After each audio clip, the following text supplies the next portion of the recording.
So in this class we are going to discuss about potential energy. Generally வந்து work done வந்து converted into potential energy வரும். Work done வந்து stored as a energy இருக்கும். இப்போ வந்து work done converted into potential energy ன்னு எடுத்துக்க போறோம்.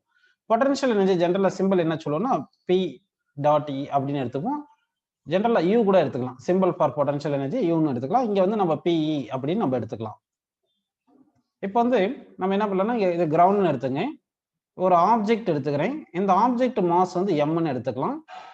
இந்த ஆப்ஜெக்ட் மேல gravitational force mg force downward டைரக்ஷன்ல ஆக்ட் ஆகும். mg ஃபோர்ஸ் டவுன்வர்ட் டைரக்ஷன்ல ஆக்ட் ஆகுது. இப்போ நான் சர்டைன் ஃபோர்ஸ் அப்ளை பண்றேன். ஃபோர்ஸ் அப்ளை பண்ணி இந்த ஆப்ஜெக்ட்டை வந்து சர்டைன் ஹைட் லிஃப்ட் பண்றேன். h ஹைட் லிஃப்ட் பண்ணியிருக்கேன். So object is lifted from ground to h height by applying force F ன்னு எடுத்துக்கலாம். So இங்க displacement வந்து எவ்வளவு வந்திருக்குன்னா h ன்னு வந்திருக்கு. Work done தான் converted into potential energy. So potential energy is equal to work done போட்டுடலாம். Work done வந்து நம்ம force into displacement அப்படின்னு எடுத்துக்கலாம். இங்க force எவ்வளவு force apply பண்ணியிருக்கணும்? At least equal to mg force apply பண்ணணும். சரிங்களா? அப்ப mg ன்னு force placeல mg ன்னு substitute பண்ணிட்டு displacement placeல height h ன்னு எடுத்துக்கலாம். ஸோ இதுதான் பொட்டன்ஷியல் எனர்ஜிக்கு ஃபார்முலா. ஸோ பொட்டன்ஷியல் எனர்ஜிக்கும் ஹைட்டுக்கும் என்ன ஃபார்முலா பார்த்தீங்கன்னா பொட்டன்ஷியல் எனர்ஜிக்குள்ள mgh வருது. ஆக்சுவலா பொட்டன்ஷியல் எனர்ஜிக்கு என்ன டெஃபினிஷன் பார்த்தோம்னா it is the energy stored in the body by the virtue of position or configuration or state அப்படின்னு நம்ம எடுத்துக்கிறோம். சரி, அப்போ பொட்டன்ஷியல் எனர்ஜி என்ன பார்த்தீங்கன்னா energy stored in the body by the virtue of state or position or configuration அப்படின்னு நம்ம எடுத்துக்கிறோம். சரி, potential energy stored as a gravitational potential energy. இங்க energy stored as a gravitational potential energy. அப்போ gravitational potential energy of the object when it is lifted to certain height வந்து என்ன போடுறோம்னா mgh அப்படின்னு நம்ம எடுத்துக்கிறோம். இப்போ வந்து நம்ம கிராஃப் வரையலாம். எதுக்கு கிராஃப் வரைகிறோம்னா பொட்டன்ஷியல் எனர்ஜி வெர்சஸ் ஹைட்டுக்கு கிராஃப் வரைவோம். பொட்டன்ஷியல் எனர்ஜியை வந்து y ஆக்சிஸ்ல எடுத்துக்கலாம், ஹைட்டை வந்து நம்ம x ஆக்சிஸ்ல எடுத்துக்கலாம். சரிங்களா? இப்போ பொட்டன்ஷியல் எனர்ஜி வந்து என்ன பண்றீங்க y ஆக்சிஸ்ல எடுத்துங்க, ஹைட்டை வந்து x ஆக்சிஸ்ல எடுத்துங்க. அப்படி எடுத்தா நமக்கு என்ன கிராஃப் வரும்னு சொல்லுங்க. இப்போ potential energy versus height graph வரைஞ்சோம்னா நமக்கு எந்த மாதிரி கிராஃப் வரும்? லீனியர் கிராஃப் வருமா, சர்க்கிள் வருமா, இல்லைன்னா பேராபோலா வருமா, இல்லைன்னா ரெக்டாங்குலர் ஹைப்பர்போலா வருமா, என்ன கிராஃப் வரும்? இங்க வந்து உங்களுக்கு பொட்டன்ஷியல் எனர்ஜியும் ஹைட் வந்து லீனியரா வேரி ஆகுறதுனால நமக்கு வந்து linear graph passes through origin. அப்போ straight line passes through origin அப்படின்னு நமக்கு கிராஃப் கிடைக்கும். So potential energy displacement graph வரையும் போது நமக்கு எப்படி இருக்குன்னா linear graph, straight line passes through origin அப்படின்னு நமக்கு கிராஃப் கிடைக்குது. இப்போ நம்ம என்ன பார்க்க போறோம்னா conservation of energy. Conservation of energy பார்க்கலாம். Law of conservation of energy. Law of conservation of energy.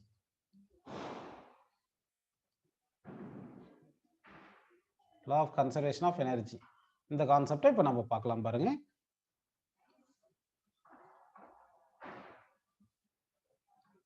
சரி, according to law of conservation of energy என்ன சொல்லுங்க? Energy neither be created nor destroyed, but one form of energy can be converted into another form of energy. அதுதான் law of conservation of energy. இன்னொரு முறை definition சொல்றேன் பாருங்க. Law of conservation of energy states that energy neither be created nor destroyed, but one form of energy can be converted into another form of energy. அப்படி என்ன பார்த்தீங்கன்னா இப்போ வந்து ஒரு ஆப்ஜெக்டை வந்து நான் இப்போ ப்ரொஜெக்ட் பண்றேன். இது வந்து கிரவுண்ட் பாயிண்ட் ஏ எடுத்துங்க, இது மேக்ஸிமம் ஹைட் பாயிண்ட் பின்னு எடுத்துங்க. இப்போ ஆப்ஜெக்ட் இங்க கிரவுண்ட்ல இருந்து ப்ரொஜெக்ட் பண்ணும்போது கிரவுண்ட்ல வந்து இதுக்கு ஒரு வெலாசிட்டி இந்த ஆப்ஜெக்ட் கொடுத்ததுனால இங்க வந்து உங்களுக்கு கைனடிக் எனர்ஜி இருக்கும், பொட்டன்ஷியல் எனர்ஜி இருக்காது. பொட்டன்ஷியல் எனர்ஜி mgh தானப்பா. அப்போ கிரவுண்ட்லயே இருக்கும்போது ஹைட் 0 இருக்குனால பொட்டன்ஷியல் எனர்ஜி 0வா இருக்கு. சரி, இப்போ இங்க கைனடிக் எனர்ஜி எவ்வளவு இருக்கு? இப்போ பாயிண்ட் பிக்கு வரும்போது ஆப்ஜெக்ட் கிரவுண்ட்ல இருந்து மேலே போயிட்டே இருக்கும்போது என்ன ஆகும்னா உங்களுக்கு வெலாசிட்டி குறைஞ்சிட்டே போகும் இல்லைங்களா? வெலாசிட்டி டிக்ரீஸே ஆகிட்டே இருக்கிறதுனால என்ன ஆகும்னா ஒரு மேலே போகும்போது ஒரு பர்டிகுலர் ஹைட்ல வந்து வெலாசிட்டி 0ன்னு வந்துடும். அப்போ வெலாசிட்டி 0 வந்துருச்சுன்னா கைனடிக் எனர்ஜி 0 ஆயிரும். அங்கே மொத்தமா பொட்டன்ஷியல் எனர்ஜி இருக்கும். ஹைட் வந்து சர்டன் ஹைட் வரதுனால இங்கே பொட்டன்ஷியல் எனர்ஜி இருக்கு. சரிங்களா? இப்போ நம்ம கைனடிக் எனர்ஜியும் பொட்டன்ஷியல் எனர்ஜின்னு ஈக்குவல்னு காமிச்சிடணும். சரி, ஜென்ரலா கைனடிக் எனர்ஜிக்கு என்ன ஃபார்முலா சொல்லுங்க நமக்கு? கைனடிக் எனர்ஜிக்கு ஃபார்முலா வந்து half m u square. Kinetic energy half m u square. Potential எனர்ஜிக்கு என்ன ஃபார்முலா சொல்லுங்க? mgh. இப்போ இங்க இருக்கிற கைனடிக் எனர்ஜி இங்க இருக்கிற பொட்டன்ஷியல் எனர்ஜி ஈக்குவல்னு நம்ம ப்ரூவ் பண்ணிட்டோம்னா அப்போ kinetic energy converted into potential energy obeys law of conservation of energy அப்படின்னு நம்ம சொல்லிடலாம். சரி, இதர் கைனடிக் எனர்ஜி டெரைவ் பண்ணி mgh காட்டலாம், இல்லைன்னா பொட்டன்ஷியல் எனர்ஜி டிவைட் பண்ணி half mv ஸ்கொயர்னு நம்ம காட்டலாம். எப்படின்னாலும் செய்யலாம். சரிங்களா? இப்போ பாருங்க நம்ம ப்ரூவ் பண்ணலாம் பாருங்க. இப்போ வந்து இங்கே பாயிண்ட் பில வந்து வெலாசிட்டி 0 தானே இருக்கு. பாயிண்ட் பில வெலாசிட்டி 0, பாயிண்ட் ஏல வெலாசிட்டி இருக்கு. சரி, இப்போ வந்து பாத்தீங்கன்னா ஆக்சலரேஷன் வந்து டவுன்வர்ட் இருக்கு. ஆக்சலரேஷன் ஈக்குவல் டு -gன்னு எடுத்துக்கலாம். இப்போ நம்ம என்ன பண்ணலாம்னா v square minus u square equal to 2as அப்படின்னு எடுத்தீங்கன்னா ஃபைனல் வெலாசிட்டி 0 தானே. அப்போ -u ஸ்கொயர் ஈக்குவல் டு இங்க என்ன பண்ணலாம் -2g s பிளேஸ்ல hன்னு போட்டுங்க. இந்த மைனஸை கேன்சல் பண்ணிருங்க. அப்போ u ஸ்கொயர் பிளேஸ்ல எவ்வளவு பண்ணலாம் 2gh சப்ஸ்டிட் பண்ணிடலாமா. அப்போ u ஸ்கொயர் பிளேஸ்ல 2gh இங்க சப்ஸ்டிட் பண்ணுங்க. இந்த ஈக்குவேஷன் 1 எடுத்துக்கிட்டு ஈக்குவேஷன் 1ல சப்ஸ்டிட் பண்ணுங்க. என்ன ஆகுது பாருங்க, kinetic energy equal to ½ × m × u square பிளேஸ்ல நம்ம 2gh சப்ஸ்டிட் பண்ணிடலாமா. அப்படி சப்ஸ்டிட் பண்ணீங்கன்னா 2 கேன்சல் ஆயிருச்சு. அப்ப என்ன இருக்கு, mgh இருக்கு. அப்போ kinetic energy equal to mgh. அப்போ இனிஷியலா இருந்த கைனடிக் எனர்ஜி தான் ஃபைனலா இருக்கு அந்த mgh சொல்லியிருந்தா இதுதான் பொட்டன்ஷியல் எனர்ஜி. கரெக்ட்டுங்களா. அப்போ kinetic energy converted into potential energy அப்படின்னு நமக்கு வந்திருக்கு. ஸோ தட் இது proof for law of conservation of energy எடுத்துக்கலாம். அப்படி இல்லைன்னா ஃபைனலா இங்க பொட்டன்ஷியல் எனர்ஜி mgh நம்ம தெரியும் இல்லையா, தட் இஸ் ஈக்குவல் டு இந்த ½ m² இனிஷியலா இருந்த கைனடிக் எனர்ஜி நம்ம ப்ரூவ் பண்ணாலும் நமக்கு கன்சர்வேஷன் ஆஃப் எனர்ஜி ஒபேட் அப்படின்னு எடுத்துக்கலாம். அதுக்கு என்ன பண்ணலாம்னா இங்க பாருங்க, நமக்கு பொட்டன்ஷியல் எனர்ஜி mgh தானே வந்திருக்கு. அடுத்து v square minus u square equal to 2gh தானே தெரியுது உங்களுக்கு. சரி, -2gh. அப்போ ஃபைனல் வெலாசிட்டி 0ன்னு வருது. அப்போ u square is equal to 2g × hன்னு எடுத்தோம்னா gh பிளேஸ்ல என்ன பண்ணலாம், u ஸ்கொயர் பை 2 போட்டுக்கலாமா. gh பிளேஸ்ல u ஸ்கொயர் பை 2 போட்டோம்னா இது ஈக்குவேஷன் 2ன்னு எடுத்துங்க. இந்த gh acceleration due to gravity into ஹைட்ப்பா, கவர்மெண்ட் ஹாஸ்பிட்டல் கிடையாது. Acceleration due to gravity into ஹைட்னு வரும். That is equal to u square by 2. சரிங்களா. இப்போ நம்ம ஈக்குவேஷன் 2ல வந்து நம்ம சப்ஸ்டிட் பண்ணலாம். என்ன சப்ஸ்டிட் பண்ணலாம் பாருங்க, potential energy is equal to m × gh பிளேஸ்ல u ஸ்கொயர் பை 2 சப்ஸ்டிட் பண்ணுங்க. u ஸ்கொயர் பை 2 சப்ஸ்டிட் பண்ணுங்க. அப்போ u ஸ்கொயர் பை 2 சப்ஸ்டிட் பண்ணா ½ m ஸ்கொயர் வந்துருச்சு இல்லையா. அப்போ ஃபைனலா இருக்கிற potential energy equal to initial kinetic energy. So அப்போ வந்து நம்ம ஒரு ஆப்ஜெக்ட் வந்து வெர்டிகலி அப்போர்டு ப்ரொஜெக்ட் பண்ணோம்னா வந்து என்ன ஆகுதுன்னா உங்களுக்கு kinetic energy converted into potential energy. அதே ஒரு பர்டிகுலர் ஹைட்ல இருந்து டிராப் பண்ணோம்னா potential energy converted into kinetic energy அப்படின்னு நமக்கு கிடைக்குது. ஸோ இது வந்து கன்சர்வேஷன் ஆஃப் எனர்ஜியை ஒபே பண்ணுது அப்படின்னு நம்ம எடுத்துக்கலாங்களா. சரி, நெக்ஸ்ட் கான்செப்ட் நம்ம பார்க்க போறோம், ஒர்க் எனர்ஜி தேரம். இந்த கான்செப்ட் பார்க்கலாம், ரொம்ப important theorem, work energy theorem. Work energy theorem.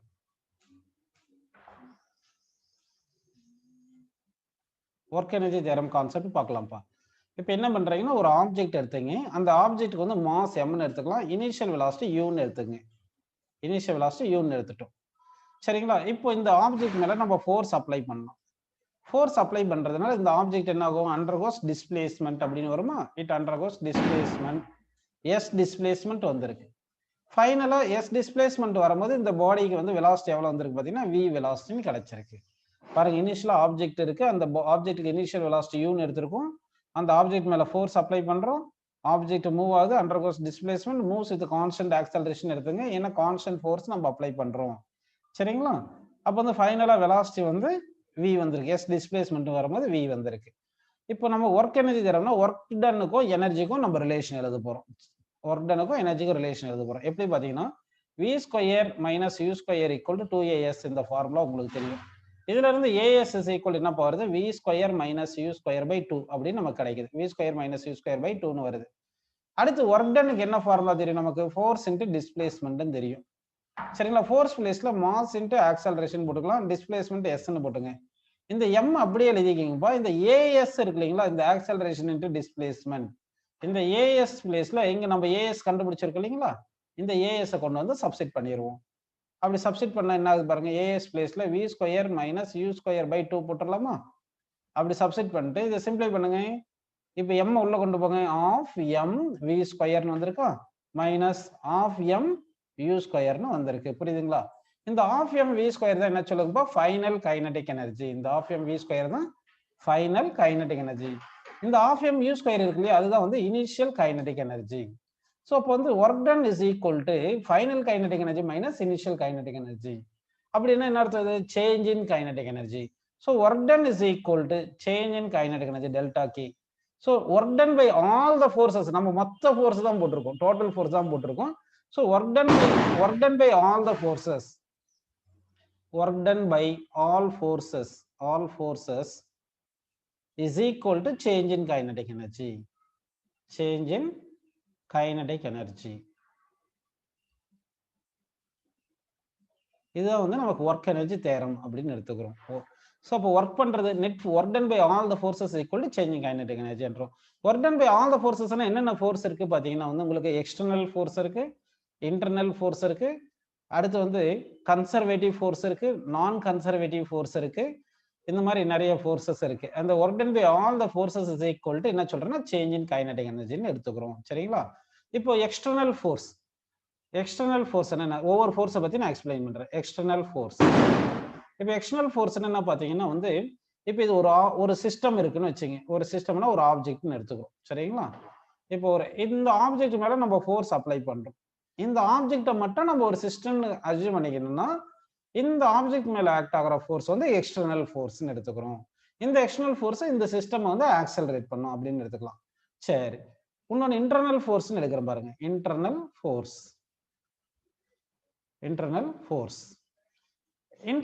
அப்படின்னு என்ன பார்த்தீங்கன்னா, இப்போ ரெண்டு ஆப்ஜெக்ட் எடுத்துக்கலாம். எக்ஸாம்பிள் வந்து கிராவிடேஷனல் ஃபோர்ஸ் கான்செப்ட் கூட நம்ம எடுத்துக்கலாம். இப்போ இது ஃபர்ஸ்ட் ஆப்ஜெக்ட், இது செகண்ட் ஆப்ஜெக்ட்.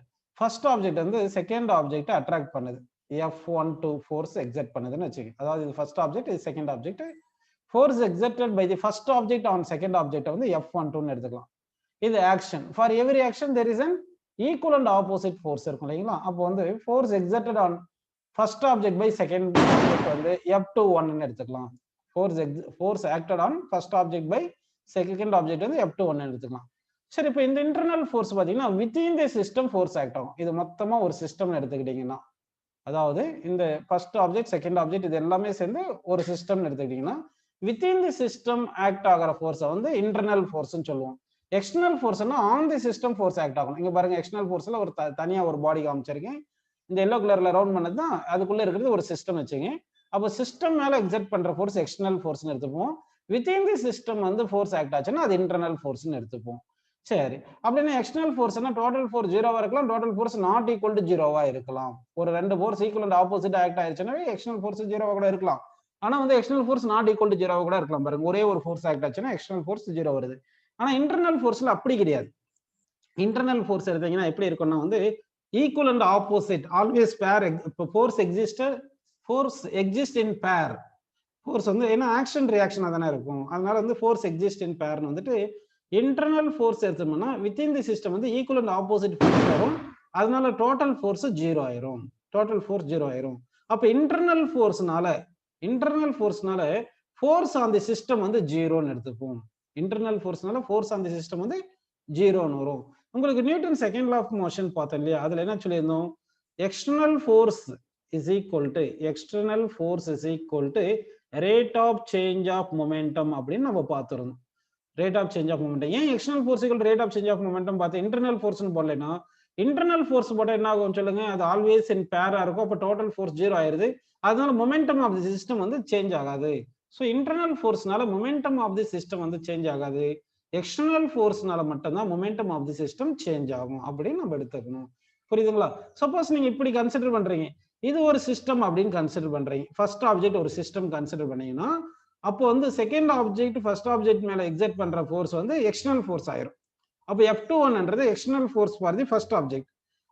அதே மாதிரி F12ன்றது external force for the second ஆப்ஜெக்ட்னு வரும். புரியுதுங்களா உங்களுக்கு? அப்போ இந்த F21ன்ற ஃபோர்ஸ் வந்து ஃபர்ஸ்ட் ஆப்ஜெக்ட்டுக்கு எக்ஸ்டர்னல் ஃபோர்ஸா இருக்கிறதுனால இந்த F21 ஃபோர்ஸ் வந்து இந்த ஃபர்ஸ்ட் ஆப்ஜெக்ட் வந்து ஆக்சலரேட் பண்ணும், மொமெண்டம் சேஞ்ச் பண்ணும். அதே மாதிரி இந்த F12 இருக்கு இல்லைங்களா? இந்த ஃபோர்ஸ் வந்து செகண்ட் ஆப்ஜெக்ட் மேல எக்ஸ்டர்னல் ஃபோர்ஸ் மாதிரி கன்சிடர் பண்ணிட்டோம்னா அப்போ செகண்ட் பாடியோட மொமெண்டம் சேஞ்ச் ஆகும். புரியுதுங்களா? ஆனா இது சிஸ்டம்ல எடுத்துட்டோம்னா மொத்தமே 1 and 2 மொத்தமா சேர்ந்த இந்த ரெண்டு ஆப்ஜெக்ட் சிஸ்டம் எடுத்தீங்கன்னா இந்த ரெண்டு ஃபோர்ஸ் ஈக்குவல் அண்ட் ஆப்போசிட்டா இருக்கிறதுனால கேன்சல் ஆயிட்டு டோட்டல் ஃபோர்ஸ் 0 ஆயிட்டு மொமெண்டம் ஆஃப் தி சிஸ்டம் 0ன்னு வரும். புரியுதுங்களா உங்களுக்கு? ஸோ அப்போ internal force external force concept உங்களுக்கு புரிஞ்சிருக்கு. சரி, இதுல வந்து கொஞ்சம் கொஸ்டின்ஸ் கேட்கிறேன், இதை நீங்க சொல்லுவீங்க பாருங்க. இப்போ வந்து work done is equal to நம்ம இங்க ஃபார்முலா ஒன்று கொடுத்துருக்கோம், work energy theorem. According to work energy theorem equal to work done is equal to change in kinetic energy சொல்லியிருக்கும். அதாவது work done equal to final kinetic energy minus initial kinetic energy, இந்த formula சொல்லியிருக்கும். Work done equal to change in kinetic எனர்ஜின்னு சொல்லியிருக்கேன். இப்போ வந்து நம்ம questions போயிடலாம் பாருங்க. இப்போ ஃபர்ஸ்ட் ஒரு கொஸ்டின் கேட்கிறேன். இப்போ வந்து இங்க மாஸ் M1 மாஸ் எடுத்துக்கிறேன், இங்க M2 மாஸ் எடுத்துக்கிறேன். M1 and M2 ஆர் ஈக்குவல்னு எடுத்துக்கலாம். M1 and M2 ஆர் ஈக்குவல்னு எடுத்துக்கலாம். If M1 and M2 are moving towards each other with equal speed, M1 and M2 are moving towards each other with equal speed. நல்லா கவனிக்கணும். இப்போ ரெண்டு object வந்து என்ன பண்ணியிருக்கோம், இனிஷியலா ரெஸ்ட்ல இருக்கு. ஃபர்ஸ்ட் வந்து ரெண்டு ஆப்ஜெக்ட் இனிஷியலா ரெஸ்ட் இருக்கு. அப்போ first body momentum equal to second body momentum equal to 0. இனிஷியலா வந்து ரெண்டு ஆப்ஜெக்ட் ரெஸ்ட்ல இருந்தாலும் மொமெண்டம் 0ன்னு எடுத்துட்டு momentum of the system, initial momentum of the system வந்து 0ன்னு கொடுத்துருக்கேன். இப்போ வந்து இங்க இன்டர்னல் ஃபோர்ஸ் ஆக்ட் ஆகுது. இந்த ஆப்ஜெக்ட் மேல இன்டர்னல் ஃபோர்ஸ் ஆக்ட் ஆகுது. ரெண்டு ஆப்ஜெக்ட் மாஸ் ஈக்குவலா இருக்கு.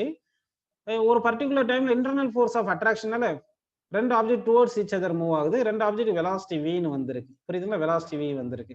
ஸோ ஒரு பர்டிகுலர் இன்ஸ்டன்ட்ல பார்க்கும்போது two objects equal masses moves towards each other with equal speed v-ன்னு இருக்கு. சரிங்களா? இப்போ நம்ம ஃபைண்ட் பண்றோம் final momentum. So final momentum of the system ரெண்டே ஆப்ஷன் தரேன். ஈக்குவல் டு 0ன்னு ஒரு ஆப்ஷன் தரேன், நாட் ஈக்குவல் டு 0ன்னு ஒரு ஆப்ஷன் சொல்லியிருக்கேன். எந்த ஆப்ஷன் கரெக்ட்னு நீங்க சொல்லணும். கொஸ்டின் உங்களுக்கு புரியுதா? இனிஷியலா வந்து சிஸ்டம் ரெஸ்ட்ல இருந்திருக்கு. அப்போ ரெண்டு ஆப்ஜெக்ட் ரெஸ்ட்ல இருந்துச்சு, வெலாசிட்டி 0ன்னு கொடுத்துட்டோம். அதனால initial momentum of the system வந்து என்ன சொல்லியிருக்கோம் பாருங்க, 0ன்னு சொல்லிட்டோம். ஆஃப்டர் சம் டைம் என்ன பண்ணியிருக்கோம் பாருங்க, ஆஃப்டர் சம் டைம் வந்து due to internal force of attraction, internal ஃபோர்ஸ்னால they are moving towards each other. ரெண்டு மாசம் ஈக்குவலா இருக்குதுனால ஒரு பர்டிகுலர் டைம்ல both are gaining equal speed. At that instant momentum of the system is known as final momentum. That final momentum of the system equal to ரெண்டு option, ஒன்னு equal to 0, ஒன்னு not equal to 0 சொல்லியிருக்கேன். எந்த answer கரெக்ட்னு சொல்லுங்க. இப்போ உங்களுக்கு ஒரு formula சொல்லியிருந்தேன், external force is equal to rate of change of momentum சொல்லியிருந்தேன். கரெக்டுங்களா? அதாவது இப்போ இது ஒரு சிஸ்டம்னு கன்சிடர் பண்ணோம்னா இங்க இன்டர்னல் ஃபோர்ஸ் ஆக்ட் ஆகுது இல்லையா, அது F1 F2 internal force. First body மேல ஆக்ட் ஆகிற ஃபோர்ஸ் F1 எடுத்துக்கிறோம், செகண்ட் பாடி மேல ஆக்ட் ஆகிற ஃபோர்ஸ் F2 எடுத்துருக்கோம். Internal force equal and opposite வரும், அதனால டோட்டல் ஃபோர்ஸ் 0 வந்துருது. அப்போ இன்டர்னல் ஃபோர்ஸ்னால சிஸ்டம் மேல ஃபோர்ஸ் எவ்வளவு பார்த்தீங்கன்னா 0 வந்துரும். So rate of change of momentum equal to 0 வரதுனால momentum equal to constant. Momentum rate of change of momentum equal to 0னா மொமெண்டம் கான்ஸ்டன்ட். வேணா மொமெண்டம் ஈக்குவல் டு கான்ஸ்டன்ட் வச்சு இதை டிஃபரன்ஷியேட் பண்ணுங்க, அப்போ 0 வந்துருது இல்லையா. அப்போ மொமெண்டம் கான்ஸ்டன்டா இருக்கணும். எக்ஸ்டர்னல் ஃபோர்ஸ் ஆக்ட் ஆகல, இன்டர்னல் ஃபோர்ஸ் ஆக்ட் ஆச்சுன்னா மொமெண்டம் ஆஃப் சிஸ்டம் மாறாது. அப்படின்னா initial momentum is equal to final momentum அப்படின்னு வரணும். இனிஷியல் மொமெண்டம் 0னால ஃபைனல் மொமெண்டம் 0வா இருக்கணும். அப்போ 0ன்ற ஆப்ஷன் தான் கரெக்டான ஆப்ஷன். கரெக்ட்டுங்களா? இப்படின்னு பார்க்கலாம். அப்படி இல்லைன்னா இன்னொன்னு செய்ய, மொமெண்டம் வந்து வெக்டார் குவான்டிட்டி தானப்பா. மொமெண்டம் என்ன quantity? Vector quantity. Vector quantity direction பார்க்கணும். ஃபர்ஸ்ட் ஆப்ஜெக்ட் மொமெண்டம் பாருங்க, ஃபர்ஸ்ட் ஆப்ஜெக்ட் மொமெண்டம் வந்து m × v ன்னு எடுத்துக்கலாமா. செகண்ட் ஆப்ஜெக்ட் மொமெண்டம் பாருங்க, செகண்ட் ஆப்ஜெக்ட் மொமெண்டம் வந்து -mv. ஏன்னா செகண்ட் ஆப்ஜெக்ட் ஆப்போசிட் தி ஃபர்ஸ்ட் ஆப்ஜெக்ட் மூவ் ஆகுது இல்லையா. அப்போ டோட்டல் மொமெண்டம் என்ன வருது? ஃபைனல் மொமெண்டம் ஈக்குவல் டு 0 தானே வருது. ஸோ நம்ம மொமெண்டம் வந்து vector quantity, momentum formula mass into velocity.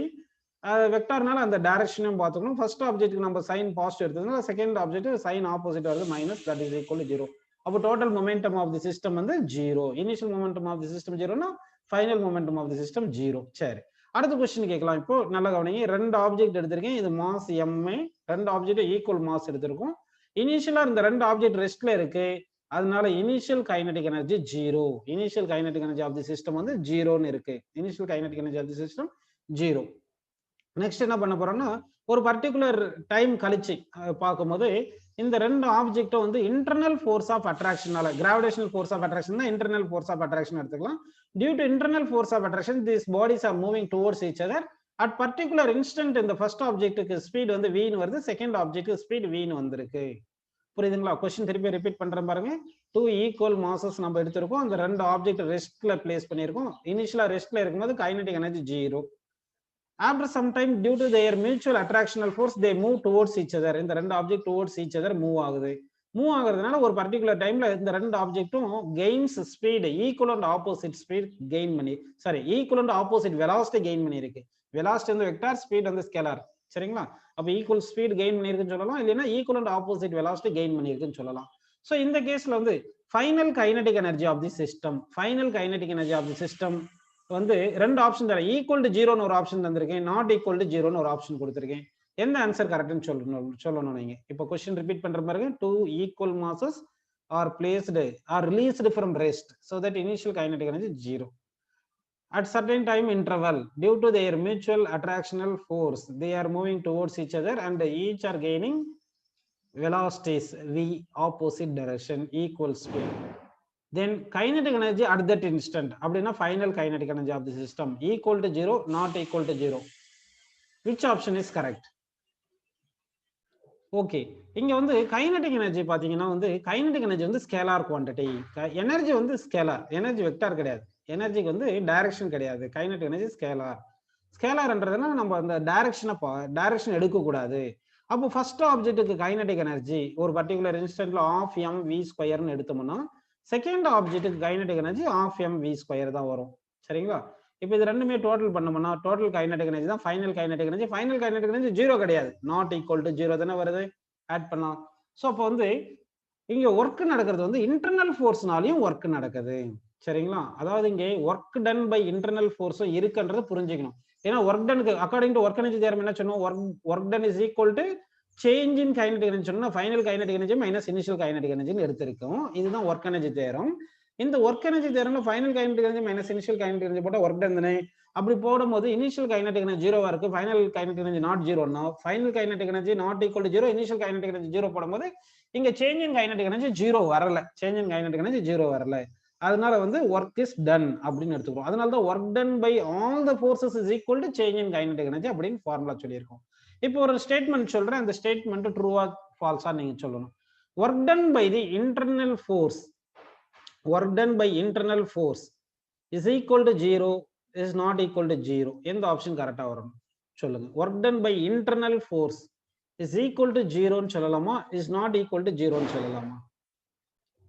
இப்போ work done by internal force equal to ஜீரோன்னு வரலாம், நாட் ஈக்குவல் டு ஜீரோன்னு வரலாம். எப்படின்னு பாத்தீங்கன்னா இப்போ நம்ம என்ன பண்ணலாம், ரெண்டு ஆப்ஜெக்ட் எடுத்துக்கலாம், ரெண்டு ஆப்ஜெக்டை ஃபிக்ஸ் பண்ணிடுவோம். இந்த ரெண்டு ஆப்ஜெக்டை ஃபிக்ஸ் பண்ணிட்டு கிரவுண்ட்ல ஃபிக்ஸ் பண்ணி வச்சுட்டு அதனால மூவ் ஆகாது. புரியுதுங்களா? சரி, இப்போ மூவ் ஆகல. இப்போ வந்து இன்டர்னல் ஃபோர்ஸ் இருக்கும், கிராவிடேஷன் ஃபோர்ஸ் இருக்கும். Gravitation force F is equal to Gm1 m2 by r square தானே. Gm1 m2 by r square தானே இப்போ கிராவிடேஷன் ஃபோர்ஸ். அப்போ 2 மாசம் ரெஸ்ட்ல இருந்தாலும் சரி, மூவ் ஆனாலும் சரி, எப்படி பிளேஸ் பண்ணாலும் ஃபோர்ஸ் ஆக்ட் ஆகும். அப்போ இன்டர்னல் ஃபோர்ஸ் இங்க ஆக்ட் ஆகுது, ஆனா டிஸ்பிளேஸ்மெண்ட் கிடையாது. டிஸ்பிளேஸ்மெண்ட் கிடையாது. ஒர்க் டனுக்கு என்ன ஃபார்முலா, ஃபோர்ஸ் இன்டு டிஸ்பிளேஸ்மெண்ட் தானே. டிஸ்பிளேஸ்மெண்ட் ஜீரோ இருந்தா ஒர்க் டன் ஜீரோ. புரியுதுங்களா? இதே இந்த ரெண்டு ஆப்ஜெக்ட் வந்து நம்ம என்ன பண்றோம், ரிலீஸ் பண்றோம். ஃப்ரம் ரெஸ்ட்ல இருந்து ரிலீஸ் பண்ணா அப்ப என்ன ஆயிரும், மூவ் ஆயிரும். அப்போ மூவ் ஆகுதுன்னா டிஸ்பிளேஸ்மெண்ட் வருது, கைனடிக் எனர்ஜி சேஞ்ச் ஆகுது. அப்போ ஒர்க் டன் வந்து இங்க நாட் ஈக்குவல் டு ஜீரோ, இங்க வந்து ஒர்க் டன் வந்து ஜீரோன்னு வருது. அப்போ வந்து இன்டர்னல் ஃபோர்ஸ்னால ஒர்க் நடக்குமா நடக்காதான்னு சொல்ல முடியாது. ஏன்னா அந்த டிஸ்பிளேஸ் ஆயிருக்கணும், இல்லைன்னா வெலாசிட்டி சேஞ்ச் ஆயிருக்கணும். அப்படி இருந்தா தான் ஒர்க் நடக்கும். அதனாலதான் நம்ம ஜென்ரலா ஒர்க் எனர்ஜி தியரம் என்ன சொல்லிடுறோம், work done by all the forces is equal to change in kinetic energy அப்படின்னு நம்ம இந்த ஃபார்முலாவை கொடுத்துடுறோம். நெக்ஸ்ட் கான்செப்ட் நம்ம பார்க்க போறோம் பாருங்க, பவர். இப்போ பார்க்க போற கான்செப்ட் வந்து பவர் கான்செப்ட் பார்க்கலாம். பவர் அப்படின்னு என்ன பார்த்தீங்கன்னா, it is the rate of doing work. Power வந்து சிம்பிள் பெயின் போட்டுக்கலாம். It is the rate of doing work. எப்பவுமே ஏதாவது ஒரு physical quantity changes with respect to rate, அதாவது ரேட் ஆஃப் சேஞ்சஸ், அதாவது ஏதாவது ஒரு physical quantity changes with respect to time அப்படின்னு வந்து அதை ரேட் ஆஃப் சேஞ்ச் ஆஃப்னு சொல்லுவோம். சரிங்களா? அதாவது வெலாசிட்டி வந்து rate of change of displacement தானே சொல்லுவோம், டிஎஸ் பை டிடி. ரேட் அண்ணாவே சேஞ்சஸ் வித் ரெஸ்பெக்ட் டு டைம்னு அர்த்தம். அப்போ பவர் வந்து rate of change of work done, rate of change of energy, rate to do work is known as power. அண்ணாவே time taken to complete the work is known as பவர்னு அர்த்தம். புரியுதுங்களா? அப்போ பவருக்கு என்ன ஃபார்முலா பார்த்தீங்கன்னா, ஒர்க் டன் பை டைம், இல்லைன்னா நம்ம energy by time, energy by time, இந்த மாதிரி ஏதாவது ஒரு ஃபார்முலா நம்ம யூஸ் பண்ணிக்கலாம். either work done by time எடுத்துக்கலாம், இல்லைன்னா எனர்ஜி பை டைம் எடுத்துக்கலாம். So rate of doing work is known as power அப்படின்னு நமக்கு ஃபார்முலா வந்திருக்கு. இப்போ பவருக்கு என்னென்ன யூனிட் தெரியும்ன்றதை நம்ம இப்போ பார்க்கலாம். யூனிட்ஸ் ஆஃப் பவர் பார்க்கலாங்களா? சரி, இப்போ power is equal to work by time வந்திருக்கு. ஃபர்ஸ்ட் நம்ம வந்து என்ன பார்க்கலாம்னா எம்கேஎஸ் யூனிட் பார்க்கலாம். ஒர்க் டனுக்கு என்ன யூனிட் சொல்லுங்க, ஜூல். டைமுக்கு என்னப்பா unit, second. So joule per second is known as MKS unit of power. MKS unit of power is joule per second. ஆனா SI unit of power என்ன பாத்தீங்கன்னா watt. Watt is the SI unit of power. சரிங்களா? watt என்றது SI unit of power. 1 watt is equal to 1 joule per second. 1 joule per second. Definition of watt சொல்றேன் பாருங்க. 1 joule of energy delivered in 1 second, then power of the body is said to be 1 watt. Power is said to be 1 watt when 1 joule of energy dissipated or delivered in 1 second. அதாவது 1 joule of energy நம்ம வந்து spend பண்றோம் in 1 secondல பண்ணா, then power delivered வந்து power developed எவ்வளவு பாத்தீங்கன்னா 1 watt power அப்படின்னு நம்ம எடுத்துக்கலாம். சரிங்களா? அடுத்து CGS யூனிட் ஆஃப் பவர் இருக்கு. CGS unit of power, CGS unit of power என்ன பாத்தீங்கன்னா, ஒர்க்குக்கு வந்து நம்ம என்ன போடுவோம், எர்க்னு போடுவோம். CGS யூனிட், டைம் வந்து செகண்ட் போடுவோம். so that erg per second, erg per second is known as CGS unit of power. So SI unit of power வந்து watt, MKS unit of power வந்து joule per second, CGS unit of power வந்து erg per second அப்படின்னு நமக்கு வந்திருக்கு. சரிங்களா? 1 watt is equal to how many erg per second பார்க்கலாம். 1 watt is equal to how many erg per second பார்த்தீங்கன்னா 1 wattன்றது 1 joule per second. 1 jouleன்றது எத்தனை erg? 10 power 7 erg. So that 1 watt equal to 10 power 7 erg per second அப்படின்னு நீங்க எடுத்துக்கணும். 1 wattன்றது என்ன சொல்லுங்கப்பா? 10 power 7 erg per second அப்படின்னு நமக்கு கிடைக்குது. இன்னும் நிறைய பிராக்டிக்கல் யூனிட்ஸ் எல்லாம் இருக்கு. நம்ம வீட்டில் எலக்ட்ரிக் மோட்டார் எல்லாம் யூஸ் பண்ணுவோம் இல்லையா, அதனுடைய பவர் வந்து ஹெச்பியில் சொல்லுவோம், ஹார்ஸ் பவர்ல சொல்லுவோம். 1 HP மோட்டார், 2 HP மோட்டார் அப்படின்னு சொல்லுவோம். அப்படின்னா 1 ஹார்ஸ் பவர் அப்படின்னு என்ன பார்த்தீங்கன்னா 1 horse power is equal to 746 what. 1 horse power is equal to எவ்வளோ பவரும்? 746 வாட். ஹார்ஸ் பவரை வாட்ல மாற்றணும்னா நீங்க 746ல மல்டிப்ளை பண்ணணும். இதே வாட்டை வந்து நீங்க ஹார்ஸ் பவர்ல மாற்றணும்னா இந்த 746ல டிவைட் பண்ணணும். 1/746 ஹார்ஸ் பவர் அப்படின்னு வரும். ஸோ வாட்டை வந்து ஹார்ஸ் பவர்ல மாத்துறதுக்கு என்ன பண்ணணும்?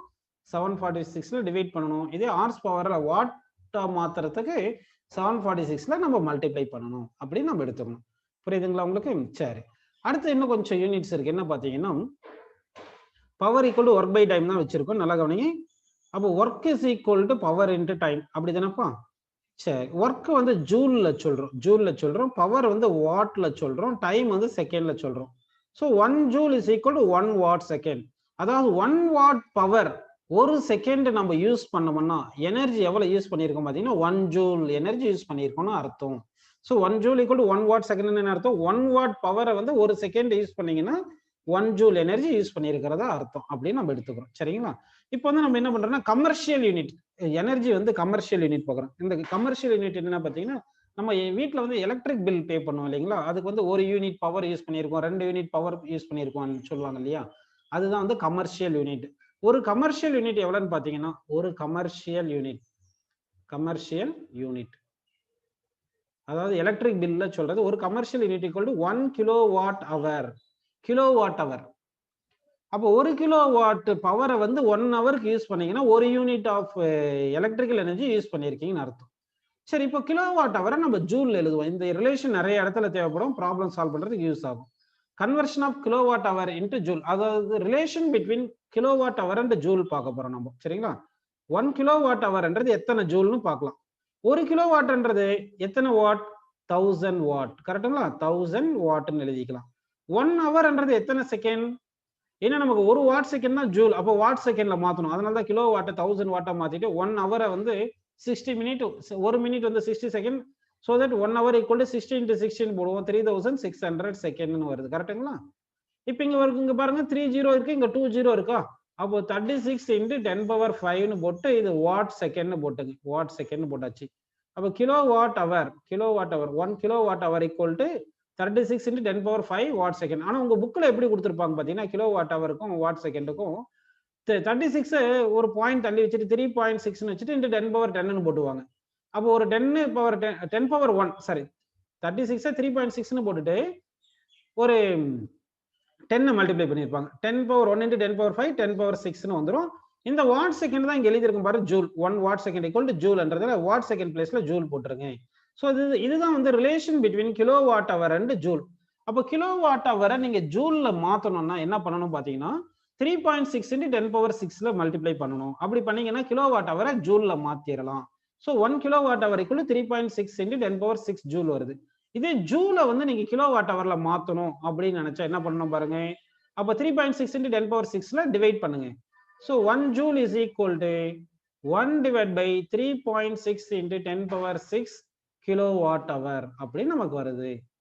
புரியுதுங்களா உங்களுக்கு? 1 joule is equal to 1/3.6 × 10⁻6 kilowatt hour. சரிங்களா? இப்போ உங்களுக்கு ஒரு கொஸ்டின் கேட்குறேன், கிலோவாட் அவர்னு ஒன்று தரேன், ஜூல்னு தரேன். இது ரெண்டுத்துல எது பெருசு எது சின்னது? ஈக்குவல் டு ஒரு ஆப்ஷன், லெஸ் தென் ஒரு ஆப்ஷன், கிரேட்டர் தென் ஒரு ஆப்ஷன். எந்த ஆப்ஷன் கரெக்ட்னு நீங்க சொல்லணும். Kilowatt hour and joule. ஒரு கிலோவாட் அவர்ன்றது 3.6 × 10⁻6 தானே, அது கிரேட்டர் தென் 1ன்னு இருக்கு. அப்போ கிலோவாட் அவர் வந்து கிரேட்டர் தென் ஜூல்னு வரும். சரிங்களா? அப்போ kilowatt hour is greater than joule. So third option வந்து கரெக்டான ஆன்சர். தேர்ட் ஆப்ஷன் கரெக்டான ஆன்சர் நமக்கு கிடைச்சிருக்கு. சரி, இப்போ வந்து நம்ம என்ன பண்ணோம்னா power is equal to work by time தெரிஞ்சிருச்சு, work done is equal to power into time தெரிஞ்சிருக்கு. இப்போ உங்களுக்கு ஒரு கொஸ்டின் கேட்குறேன், யார் கரெக்டாக சொல்றீங்க பார்க்கலாம். நான் வந்து பவருக்கும் டைமுக்கும் கிராஃப் வரைகிறேன். பவர் வந்து ஒய் ஆக்சிஸ்ல எடுத்துக்கிட்டு டைமை வந்து எக்ஸ் ஆக்சிஸ்ல எடுத்துக்கிறேன். பவரை வந்து ஒய் ஆக்சிஸ்ல எடுத்துட்டு டைமை வந்து எக்ஸ் ஆக்சிஸ்ல எடுத்திருக்கேன். சரிங்களா? இப்போ கிராஃப் வரைஞ்சிருக்கேன். What is the area of the power time graph? யார் கரெக்டா சொல்றீங்க பாப்போமா? What is the area of the power time graph? இப்போ ஆப்ஷன்ஸ் தரேன். First option, area of the power time graph is known as force. First option force, second option work done, third option acceleration, fourth option change in momentum அப்படின்னு கொடுத்திருக்கும்.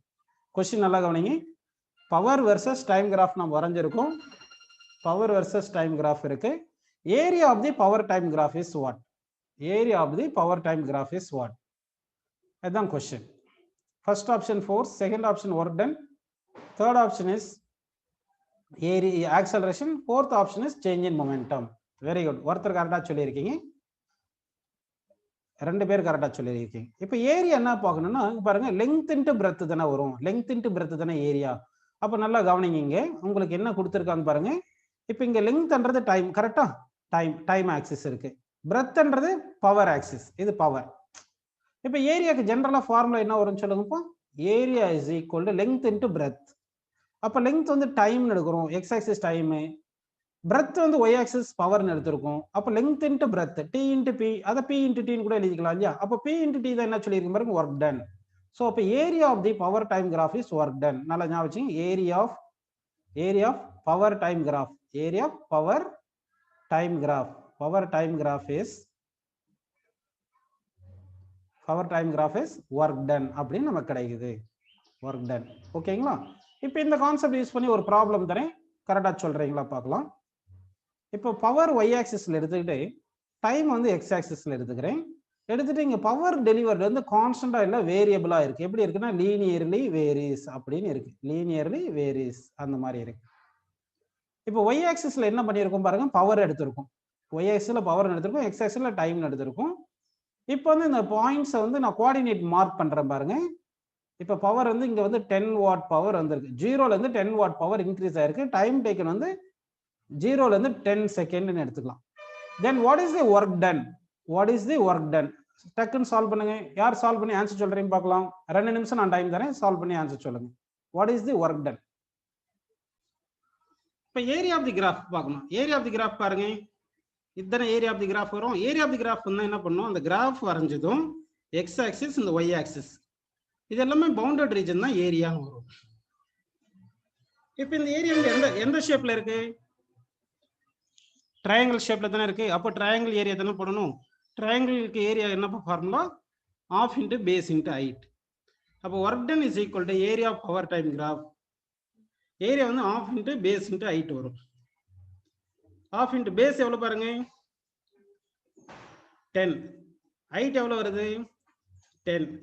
So half into base 10 into height 10 போட்டிங்கன்னா 10 into 10 100, 100/2 வந்து 50. So 50 joule. அப்போ work done by this variable power வந்து 50 ஜூல்னு நமக்கு கிடைக்குது.